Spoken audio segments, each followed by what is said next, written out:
Senhor Jesus, espero que essa paz que excede todo entendimento esteja aí no seu coração nessa noite, e que você esteja com o coração receptivo para receber a semente da palavra de Deus, amém? Vamos orar? Querido Deus, nós queremos te entregar esse momento da palavra. Senhor, eu quero te entregar a minha vida nas tuas mãos, para que o Senhor me use como um instrumento, Senhor, para que eu possa derramar daquilo que os céus proclamam, Senhor, daquilo que está no teu coração nessa noite, possa ser derramado através da minha vida, Senhor, é o que eu te peço em nome de Jesus. Amém, queridos?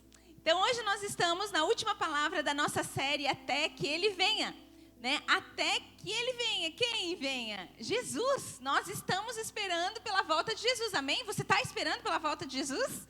Olha, depois dessa série, eu acho que a gente tem que esperar com um pouco mais de expectativas, né? O fato é que Jesus vai voltar, e como o pastor falou aqui, né, nós temos as nossas redes sociais, e lá no nosso canal no YouTube, se você perdeu, nós temos as 3 primeiras palavras, né? E a primeira palavra foi ame a sua vinda. O pastor pregou, foi uma palavra maravilhosa. A segunda eu preguei sobre os sinais que vão anteceder a vinda de Jesus. No último culto, né, o pastor pregou sobre não fique de fora. Não fique de fora, sabe? Quando Jesus voltar, vai ter aqueles que vão ficar do lado de fora e aqueles que vão ficar do lado de dentro. E hoje eu vou pregar a última palavra que tem como tema: não perca o foco. Não perca o foco. Ainda permanecemos lá no livro de Apocalipse, Apocalipse 23:13, que diz assim: eu sou o Alfa, o Ômega, o primeiro e o último, né? O princípio e o fim, ou seja, tudo começa com Ele. Sabe, a Bíblia ela foi escrita em 3 idiomas, no hebraico, no aramaico e no grego. O Novo Testamento, especialmente, ele foi escrito no grego. E no grego, alfa e ômega significa a primeira letra do alfabeto, o alfa, e a última, o ômega. Então, olha que tremendo, né? Deus dizendo que Ele é o primeiro e o último, mas nesse meio, né, entre o primeiro e o último, temos ali um Deus de braços abertos, né? Entre o começo, lá no começo da história com Adão e Eva, e até o fim que o Apocalipse descreve, existe uma história aqui no meio acontecendo, né? Até que Jesus venha e se faça nova todas as coisas nessa terra, né? Como diz lá o Apocalipse, daí não vai haver mais choro, e nem mais dor, e nem morte, e eis que tudo isso vai se passar, e tudo vai se fazer novo. Até que tudo isso aconteça, tem uma história que acontece aqui no meio, e eu e você estamos fazendo parte dessa história, nesse tempo que estamos vivendo, sabe? Nesse meio tempo, nós temos um Deus de braços abertos, um Deus cheio de amor, nos chamando para entrar e usufruir desse reino, sabe? Entrar nesse reino, fazer parte dele e usufruir, sabe? Temos um Deus maravilhoso que está de braços abertos, dia após dia, para nos receber, apesar de nós, apesar das nossas dificuldades. Então, o tema dessa palavra hoje é: não perca o foco. Quero te perguntar nessa noite, você é uma pessoa focada? Quando você entra numa dieta, você é focada? Você é focada? Ou a primeira festa de aniversário que você é convidada aí, pronto, você já chuta o pau da barraca, né? Deixa a sua saladinha de lado, a sua marmitinha e já vai lá comer aquelas comidinhas. Quando você começa uma leitura de um livro, você é focado? Você começa e você termina? Quando você começa a academia, você se propõe lá, vou fazer esse ano inteiro academia. Você vai certinho na academia? Você é uma pessoa focada? Pergunta aí para você mesmo. Sabe, uma vez eu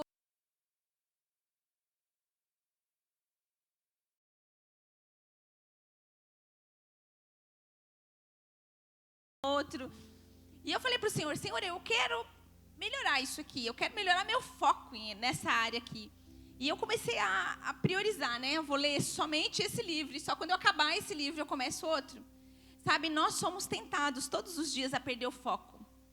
E com Deus não é diferente. Sabe, quando vêm as dificuldades, Deus continua sendo o teu alvo? Você continua olhando para o Senhor, focando nele? Ou você já olha para a dificuldade, para a circunstância difícil? Sabe, é fácil saber se nós mantemos Deus no foco na hora da dificuldade. Quem mantém Deus no foco na hora da dificuldade é aquela pessoa que não busca uma desculpa para reclamar, mas é uma pessoa que consegue perceber que Deus está trabalhando, apesar da dificuldade.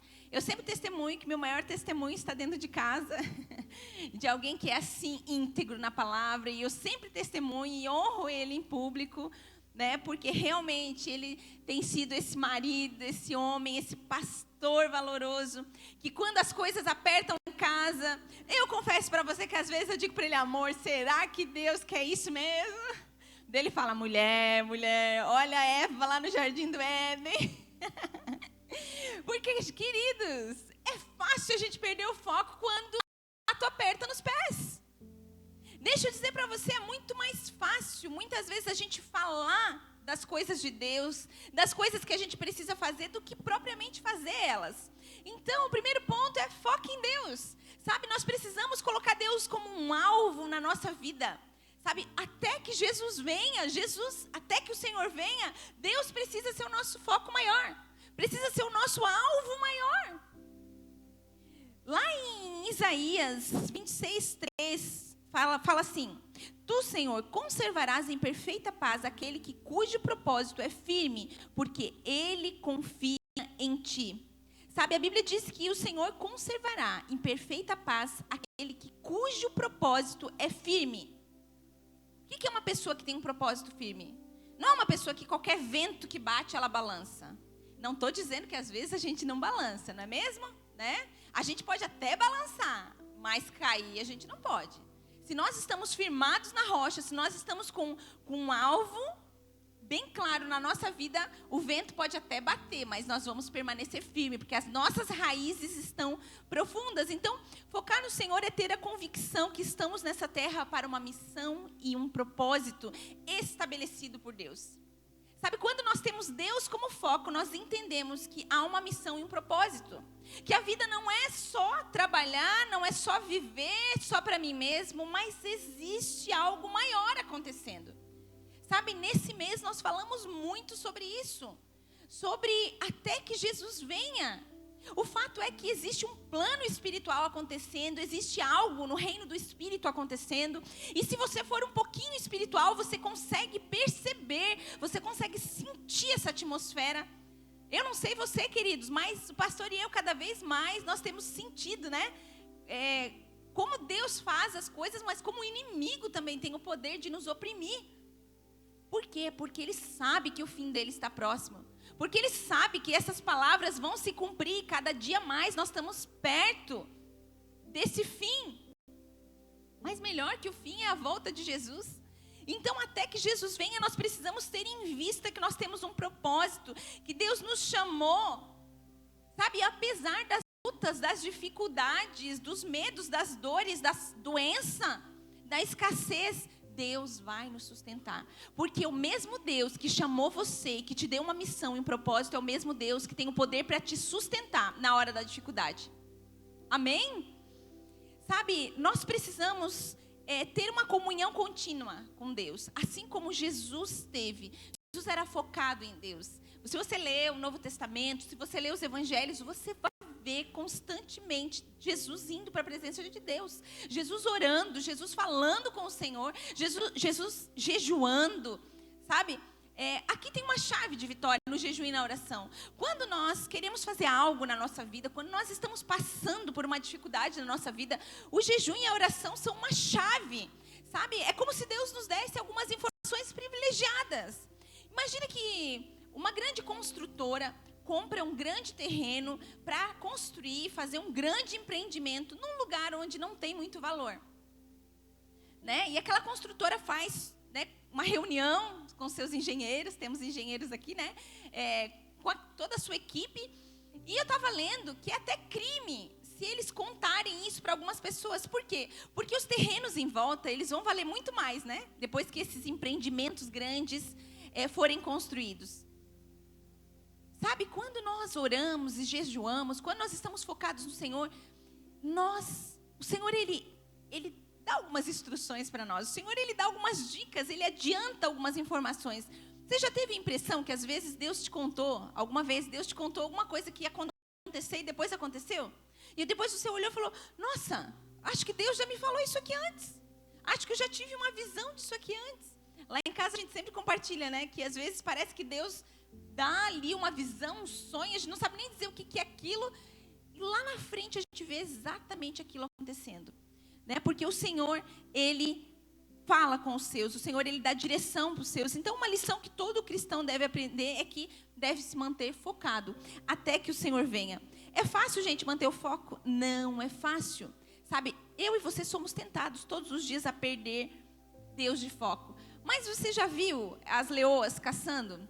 Quem aqui já viu algum grupo de leoa caçando, né? Porque são as leoas que caçam, né? Não são os leões, né? Glórias a Deus. Eles comem a caça primeiro, mas não são eles que caçam, são as leoas. Se você assistir lá no Animal Planet, você vai ver. Quando você olha um grupo de leoas caçando, você vê elas focadas. Outro dia eu estava vendo um vídeo. Elas ficam tão focadas que tinha um grupo assim de cientistas não, é outro nome. Um grupo assim que estava estudando aquele grupo de leoas, estava do lado delas, eles estavam passando com carro sem proteção, sem nada. E elas focadas na presa, na caça ali. Gente do céu, que coisa assim, é uma coisa sobrenatural aquilo. Você olha um bicho tão grande, um animal tão grande, um instinto, um animal irracional. Sabe, isso nos ensina alguma coisa. A natureza sempre nos ensina, né? Alguma coisa que manter o foco em Deus é realmente não perdê-lo de vista. E por mais que seja difícil, às vezes, a gente manter o foco em algumas fases da nossa vida, nós somos convidados por Deus a olhar para Ele. Se tudo vai bem, eu olho para o Senhor. Se tudo vai mal, eu olho para o Senhor. Sabe, se eu estou feliz, eu olho para o Senhor. Se eu não estou, eu olho para o Senhor. Esse é o convite, porque vai ter vezes que nós vamos estar muito bem, vai ter vezes que nós não vamos estar tão bem assim. Então, os nossos olhos precisam estar focados nele. Tem um personagem bíblico que eu admiro muito, né? O personagem Jó, né? Está lá na Bíblia, no livro de Jó. Jó 23, 11 e 12, fala assim, ele falou assim: meus pés seguiram de perto as suas pegadas, mantive-me no seu caminho sem desviar-me. Não me afastei dos mandamentos dos seus lábios, dei mais valor às palavras da sua boca do que o meu pão de cada dia. Sabe, Jó, ele perde os seus 10 filhos, Jó perde as suas riquezas, Jó perde a sua saúde, mas Jó não perde a sua fé. Deixa eu dizer para você, o inimigo pode tentar tirar tudo de mim e de você. Ele pode tentar roubar a nossa saúde, pode tentar roubar os nossos bens, ele pode tentar roubar a nossa alegria, mas ele não pode roubar a minha e a tua fé. Ele não pode, porque se ele conseguir fazer isso, ele nos tira do foco. Aí a gente tira os olhos do Senhor e começa a olhar para as circunstâncias. Sabe, nós precisamos, assim como Jó, nos momentos difíceis da nossa vida, escolher adorar. Tem uma canção que diz, né? Tá chorando, louve, tá sofrendo, louve, né? Eu não me lembro do resto da música, mas é tipo louve, em tudo louve, em todo tempo louve. É uma chave de vitória, queridos. É uma chave de vitória. Sabe, eu me lembro uma vez que eu estava passando por uma situação bem difícil e eu não sabia assim mais o que orar. Eu já tinha orado muitas vezes sobre aquela situação. E eu comecei, né, lá na sala da minha casa, lá quando não tinha ninguém, porque eu não canto. Lá na minha casa eu sou a única que não canto ainda. Acho que nunca cantarei também, né? Não é ainda, acho que não é esse meu dom.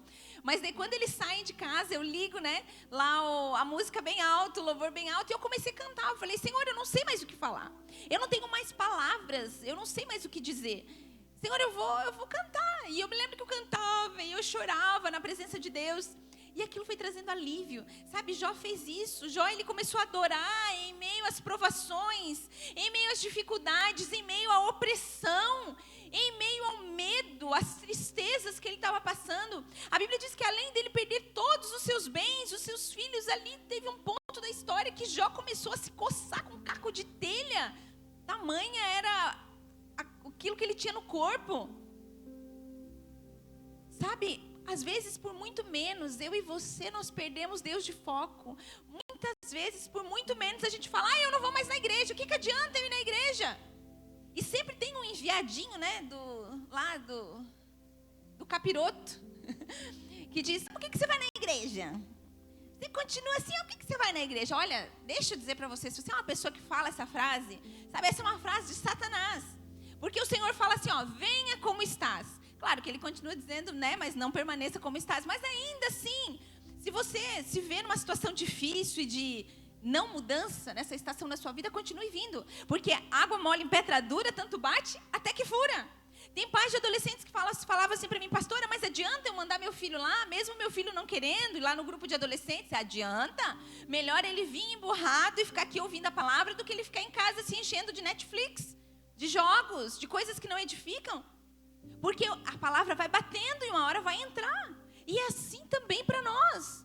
Nós precisamos nos dispor, sabe? Nós precisamos olhar para aquilo que Deus está fazendo. Nós precisamos olhar para aquilo que o inimigo também está fazendo. Porque o inimigo também está trabalhando, queridos. Sabe, Deus está trabalhando, mas o inimigo está também. E vai ter momentos na nossa vida que de duas ou uma. Ou a gente se levanta e ora e adora e confia em Deus, ou a gente senta e chora. Sabe, você foi chamado para uma grande missão, para uma grande obra. Algo que é maior do que eu e você. Sabe, algo que nós não conseguimos mensurar. Sabe, como o irmão Elmo falou aqui, é abençoar uma obra.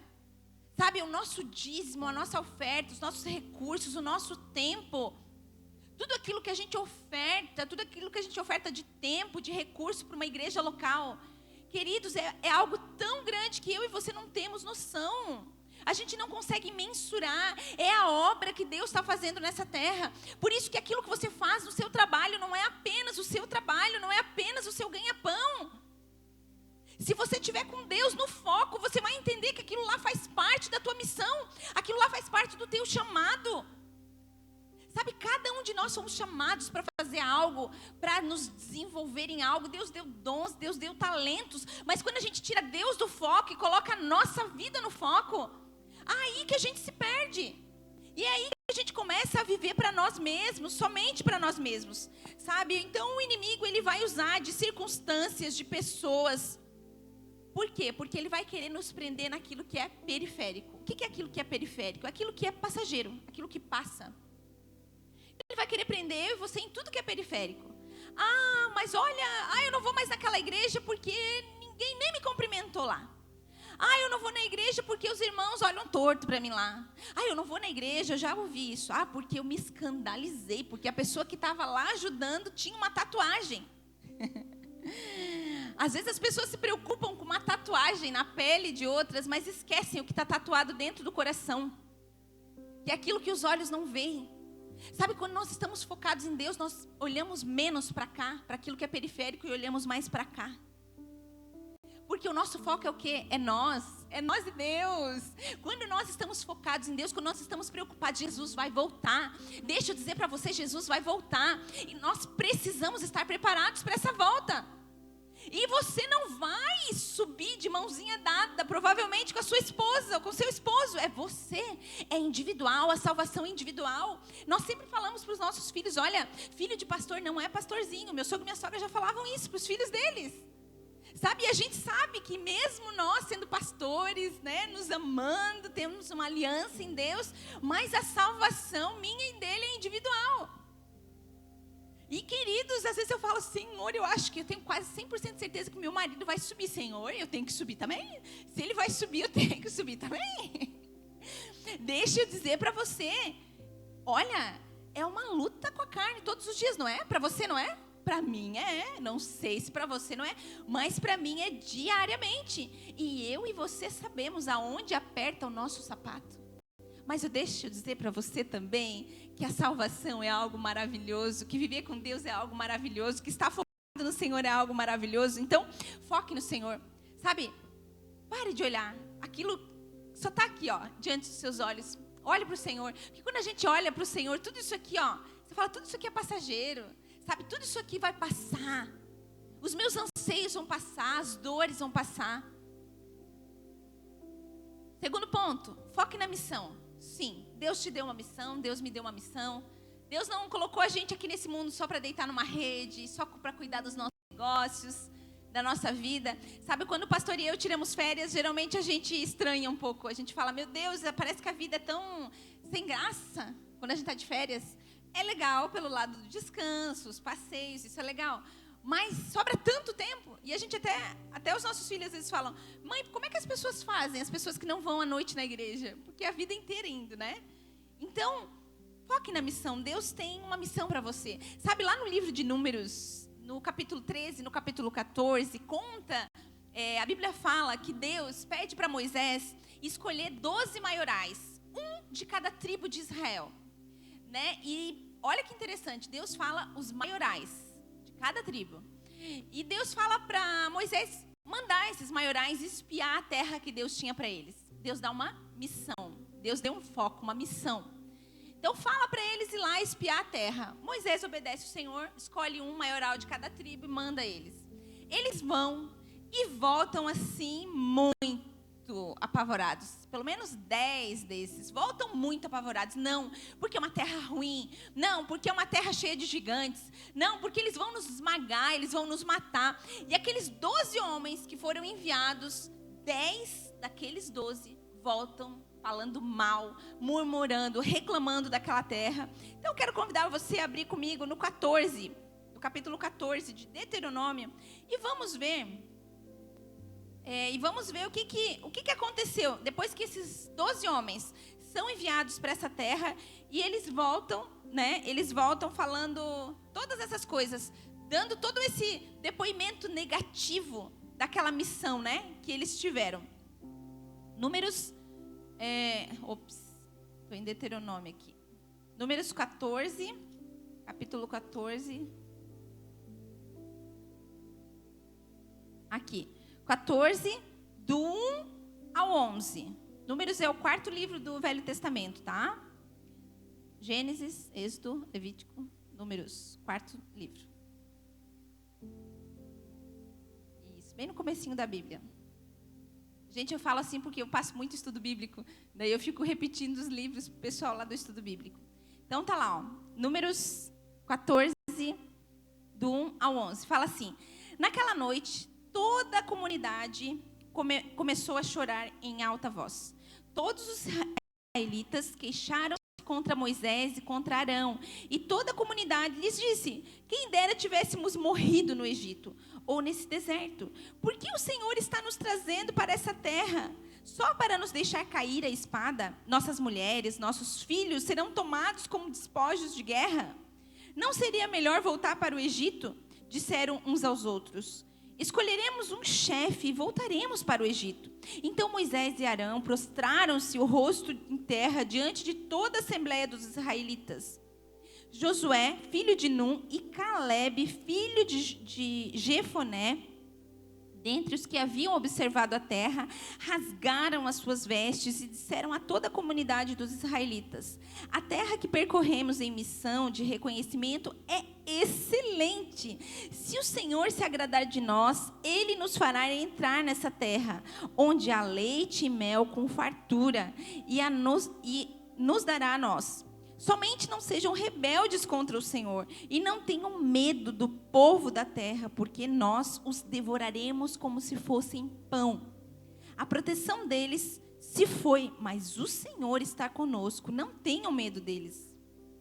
Mas a comunidade toda falou em apedrejá-los. Então a glória do Senhor apareceu a todos os israelitas na tenda do encontro, e o Senhor disse a Moisés: até quando esse povo me tratará com pouco caso?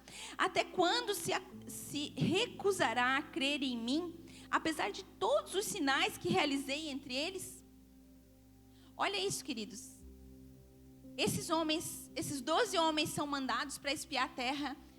12 vão, 10 voltam falando coisas terríveis dessa terra, mas 2 falam: não, essa terra é excelente, porque o Senhor é com nós. Se o Senhor se agradar de nós, nós vamos esmagar eles como pão. Deixa eu dizer para você, sabe, quando o Senhor colocar uma missão diante de mim e de você, muitas vezes nós vamos entrar numa terra onde aparentemente os nossos olhos vão olhar e nós não vamos ver um território fácil, um ambiente fácil ou convidativo. Mas e daí? Nós vamos ser como aqueles 10 que vamos murmurar, que vamos reclamar, que só vamos olhar para a parte ruim daquela terra? Ou nós vamos ser como aqueles 2, Josué e Calebe, que vão dizer: não, é possível conquistar essa terra. Não, se o Senhor se agradar de nós, nós podemos conquistar. Aí também nós aprendemos outra lição. Quem tem andado conosco nas missões que o Senhor tem nos dado. Sabe, existem pessoas que às vezes, sabe, pessoas que deveriam nos apoiar, às vezes vão querer nos apedrejar, como aqui, ó, essa passagem bíblica falou. Sabe, vai ter momentos da nossa vida que vão ter pessoas que vão, ao invés de nos apoiar, elas vão querer nos apedrejar, nos acusar, nos desanimar, desamparar, nos abandonar. Vai ter pessoas que vão querer estar com você quando você estiver na terra prometida. Quando você já estiver lá naquela terra que mana leite e mel, mas enquanto você estiver no deserto, essas pessoas elas vão fingir que nem vão te conhecer. E é aí que a gente sabe quem que está com a gente, quem que não está, não é mesmo? Mas não é motivo para a gente ficar olhando para as pessoas e desanimando por causa delas. Quando a gente desanima por causa das pessoas, é porque o nosso foco não está em Deus. Essa é a verdade. Sabe, eu não quero dizer que a gente não se entristeça. Sim, a gente se entristece. A gente é humano.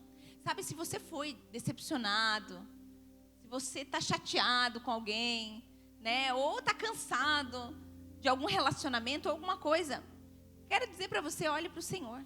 Olhe para o Senhor, foque no Senhor.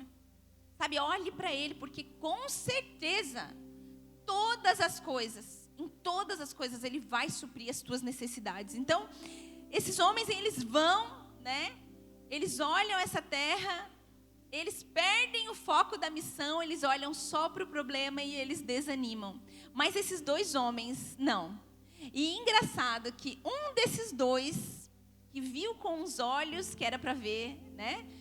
Aqueles olhos que não é, ele não estava vendo na força dele, mas era o Senhor, como ele falou, se o Senhor se agradar de nós, a gente pode vencer. Um deles assume a liderança depois. Quando Moisés morre, Josué assume a terra, assume a liderança do povo e conquista a terra prometida. E o interessante é que o tempo de Moisés foi um tempo no deserto, ele caminhou com um povo que murmurava muito, e quando Josué assume a liderança, toda aquela geração havia morrido no deserto. Aquela geração que deveria ter entrado na terra prometida. Sabe que Deus fez eles rodarem no deserto para que eles aprendessem. A Bíblia diz que eles oraram 400 anos pela libertação. Eles ficaram 400 anos escravos no Egito. E quando eles foram libertos, eles começaram a sentir falta das cebolas do Egito. E quando eles estavam de frente para as provas, sabe, as provas elas têm o poder de nos promover. Deixa eu dizer para você, é as provas que estão na tua vida hoje que estão te preparando a tua musculatura espiritual, a tua força emocional, para que você possa entrar na terra que Deus tem para você. Então, se Deus tem algo para você, não deixe que as pessoas roubem a visão que Deus tem dado para você. Porque a gente vê aqui na história, esses 10 homens, claramente influenciados por uma visão terrena e limitada. E influenciando todo um povo a ver como eles. Mas 2 enxergaram com uma visão do céu. E depois, um desses 2 é o próximo líder. É um líder que depois precisa guerrear com outros povos para poder possuir a terra. O tempo de Josué foi um tempo de guerras. Então vai ter tempos na nossa vida que vai ser assim. Vai ter tempos que vão ser de paz, mas vai ser tempo que vai ser de guerra. Sabe, às vezes nós falamos assim: eu faço isso para Deus. Não, eu estou fazendo isso para Deus. Mas quando alguém te critica, quando alguém não faz do teu jeito, não, eu estou fazendo isso para o Senhor. Mas quando alguém vem e faz uma crítica daquilo que você está fazendo, qual que é a tua reação? Você continua focado na missão? Não, Deus me deu a missão, eu vou continuar fazendo isso aqui. Ou você desanima, esmorece, não quero mais, me criticaram. Não estou mais fazendo do meu jeito, não quero mais. Não, me decepcionei, não quero mais. Não, as minhas expectativas não foram supridas. Não, acho que eu não estou dando fruto suficiente. Não quero mais. Deus nos deu uma missão.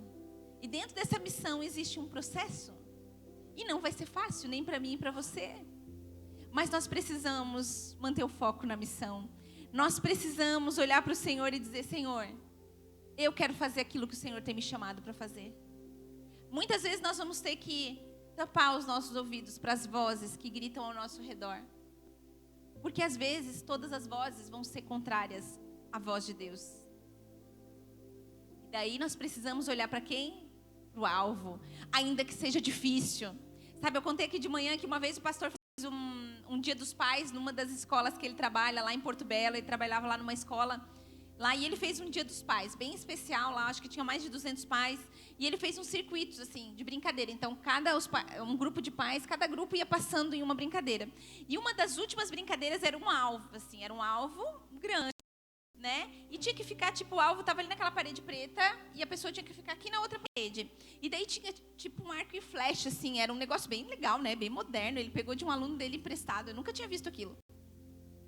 E enquanto ele estava montando, né, aquele circuito, eu me lembro do Cauã ficar brincando com aquele arco e flecha lá, tentando acertar o alvo. Ele era bem pequenininho, deve fazer uns 6 anos isso, sei lá, ele devia ter uns 10 anos.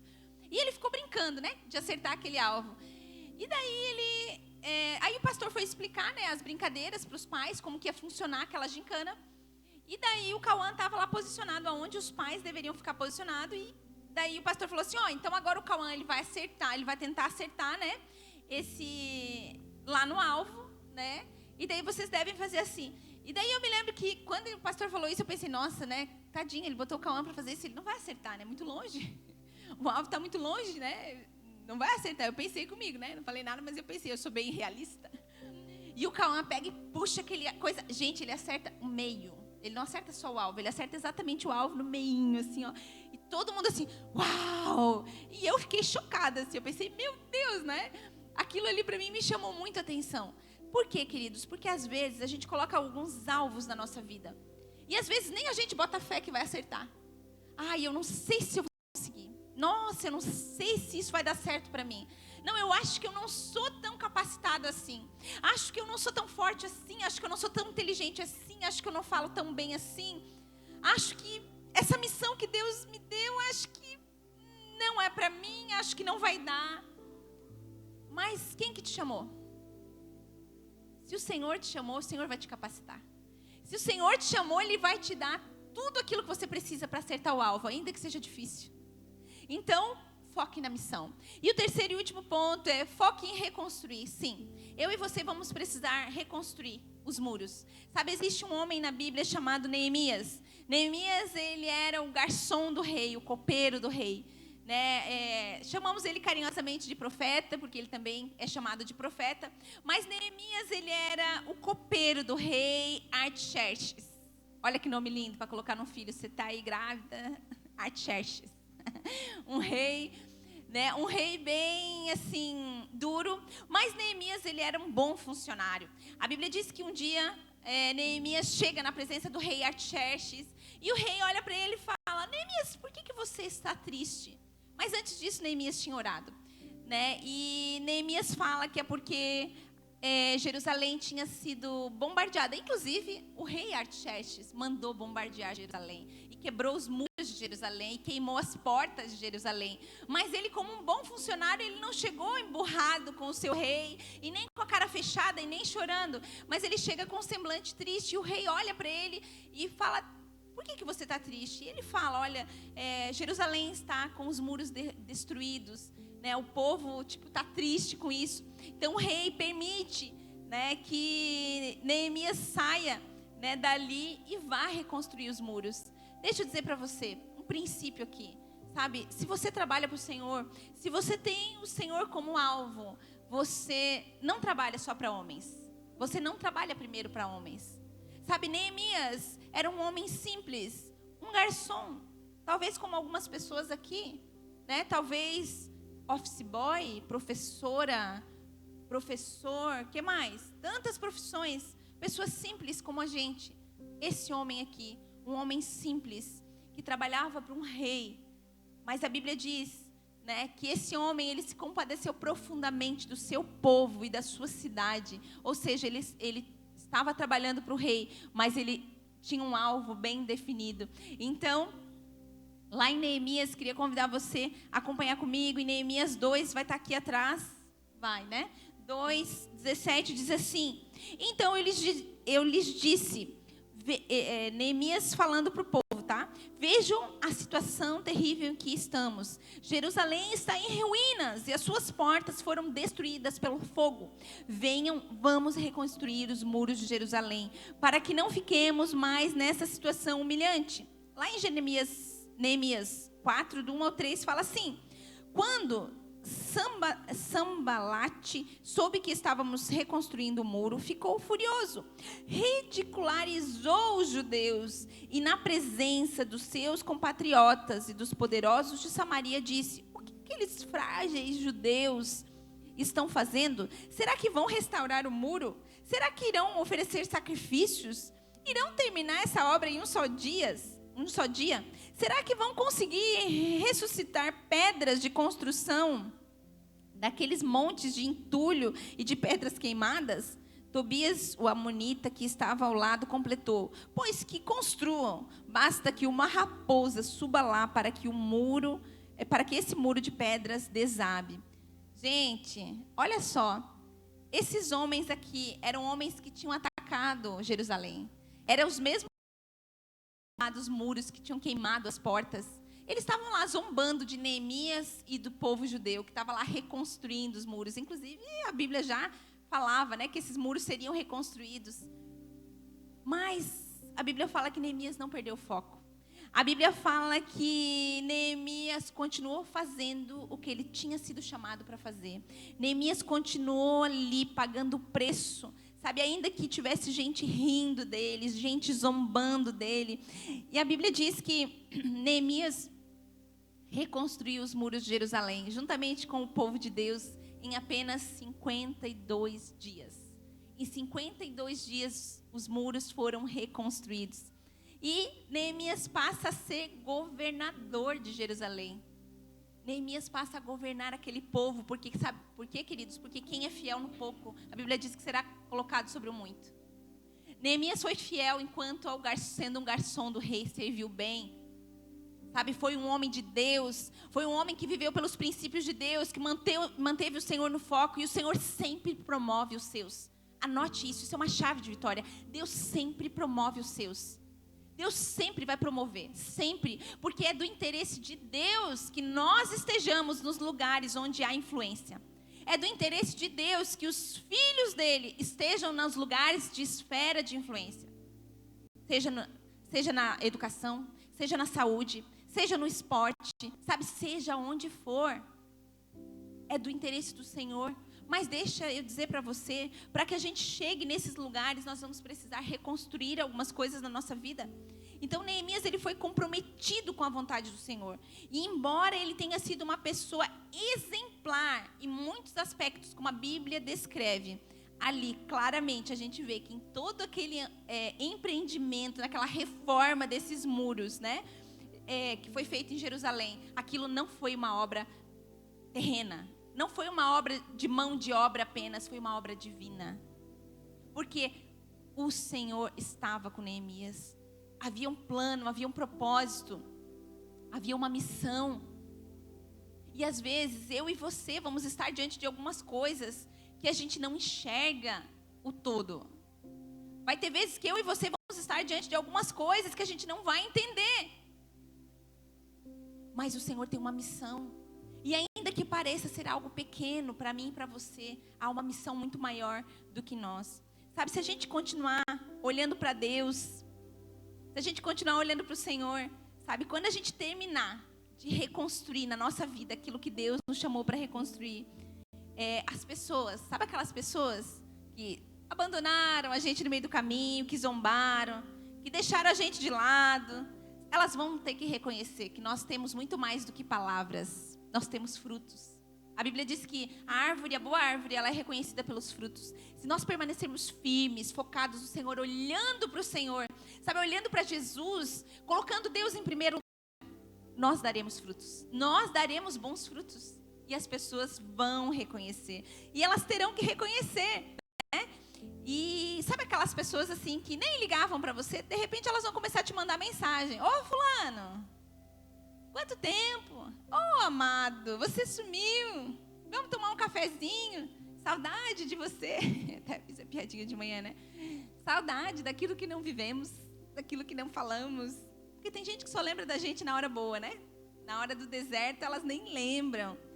Mas nós precisamos olhar para a obra que Deus tem colocado nas nossas mãos. Temos que parar, né, de olhar para aquilo que não está bom. Temos que ser aqueles que apagam as brigas, as discussões. Temos que ser aquele que deixa Deus nos defender. Às vezes a gente quer se defender, né? Às vezes existem algumas coisas que são bem injustas na nossa vida, a gente quer ir lá. Temos que deixar Deus nos defender. Temos que cuidar da obra, porque enquanto nós cuidamos da obra, o dono da obra cuida de nós. Enquanto você cuida da obra de Deus, o dono da obra cuida de você. E cuida daquilo que é importante para você. Mas pastor, eu estou cansado, eu estou sobrecarregado, há um fardo sobre a minha vida. Eu estou sozinho, eu fui traído, eu fui deixada de lado. Eu sou incapaz, eu sou fraca, eu estou com medo, né? Rogaram uma praga para mim, fizeram um trabalho contra a minha vida, uma mandinga, fizeram... Maior aquele que está em nós do que aquele que está no mundo. Em Cristo, eu já venci todas as coisas.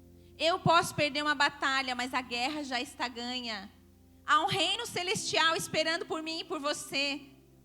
Sabe, eu acho tão lindo aquelas pessoas que você senta para conversar e elas falam daquilo que elas têm conquistado, sabe, do seu lugar em Deus. E as conquistas terrenas parecem que se tornam tão pequenas, pessoas cheias de paz, de alegria. Foque na obra, pois o dono da obra está nos teus sonhos. Ele está trabalhando em você. Acredite, Deus está trabalhando em você. Ainda que os teus olhos vejam, Deus não vejam, Deus está trabalhando em você. Mas eu estou sofrendo tanto, mas está tão difícil essa situação.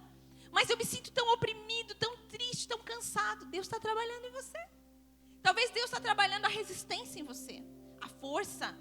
Talvez Deus está trabalhando a empatia em você, o amor.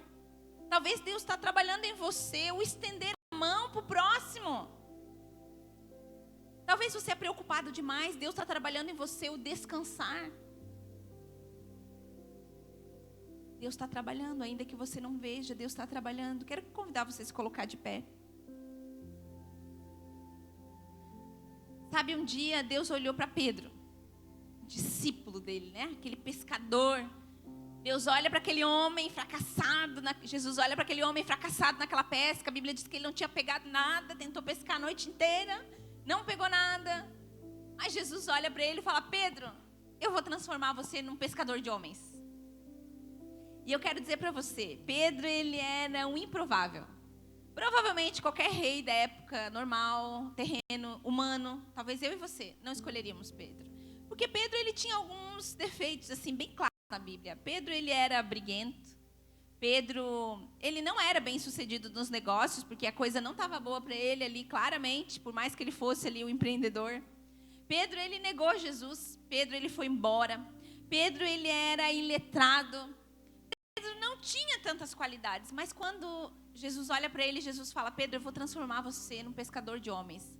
Pedro é muito mais do que você pensa, eu vou fazer na sua vida. E é nessa noite, eu creio que Deus olha para mim e para você e Deus fala: fale aí o seu nome, fulano, né? Cris, eu tenho algo maior para você. Deus tem algo maior para mim e para você. Quero convidar você a fechar os seus olhos. Quando Jesus olhou para Pedro, Deus não olhou aquele Pedro pescando lá, triste, porque não tinha pescado nada. Deus olha Pedro de Atos 2. Deus olha um pescador, Jesus olha um pescador de homens. Jesus olha para ele e viu como aquele homem poderia ser transformado. E Jesus olha para mim e para você. E ele não olha a minha e a tua limitação, não olha o meu e o teu defeito, porque, queridos, se ele olhar para nós, não tem nada de bom em nós que possa agradar os seus olhos, mas o Senhor vê a grande obra que ele pode fazer na nossa vida. Por isso, não se limite a uma visão terrena, até que ele venha. Como eu e você vamos viver? Como eu e você vamos viver? Nós vamos olhar para aquilo que Deus está olhando. Sabe, se renda na presença de Deus nessa noite. Você não sabe o dia de amanhã. Você não sabe o que te espera amanhã. Sabe, Deus tem algo maior para você. Abra mão de dirigir a sua vida. Entrega o controle nas mãos do Senhor. Ele é o Todo-Poderoso, Ele é o Alfa, Ele é o Ômega, Ele é o princípio e Ele é o fim. Mas nesse meio está eu e você. E nesse meio existe um Deus de braços abertos. Um Deus falando: meu filho, minha filha, apenas descanse, confie, espere. Faça a sua parte, mas olhe para mim. Olhe para mim. Abra mão do seu próprio entendimento, do orgulho.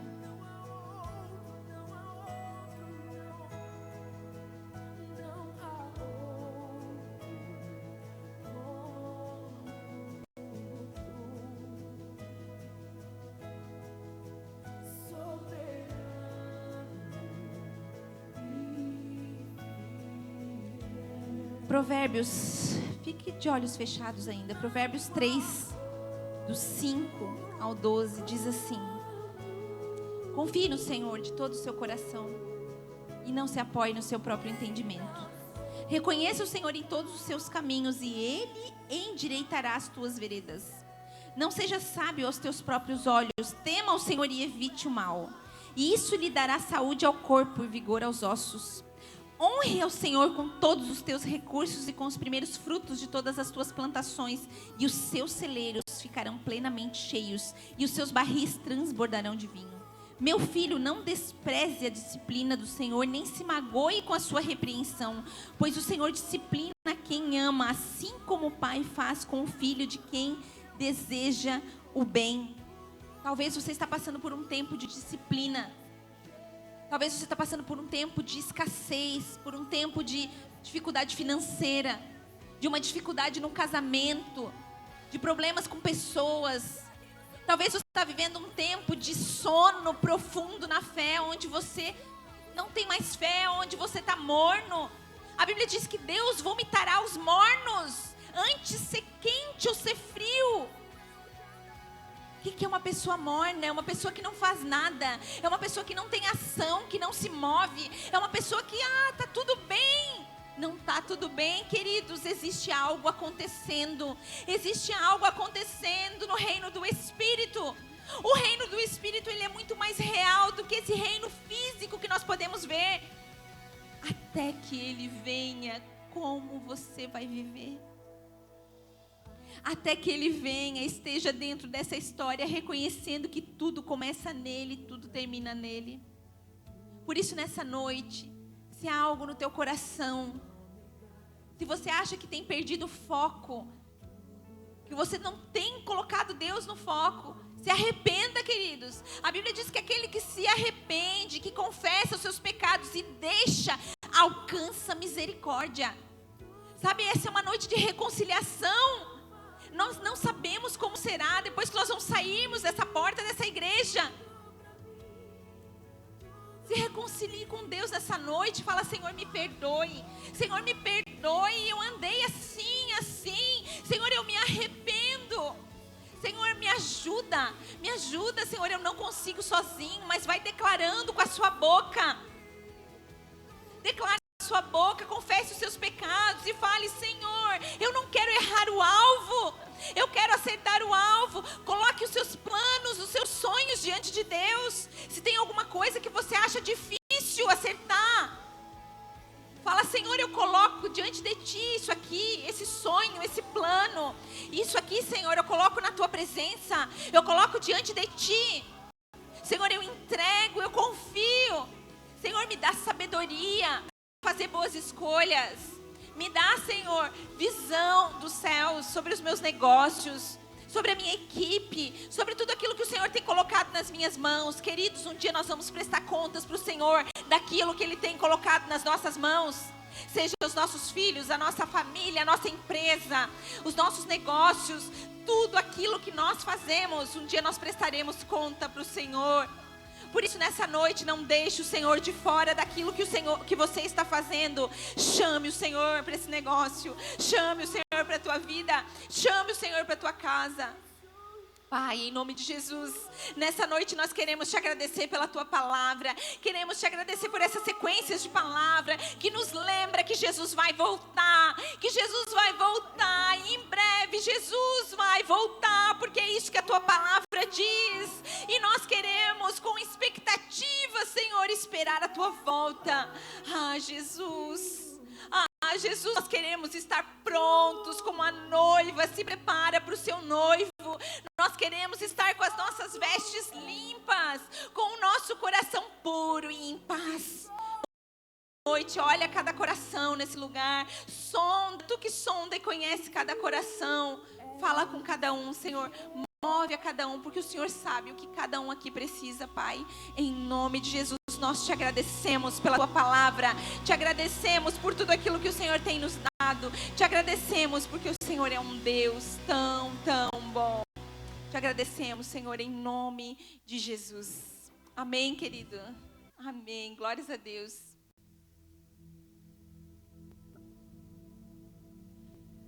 Amém. Celebramos a Deus por um ciclo que encerramos neste mês de abril, onde nós nos focamos na volta de Jesus.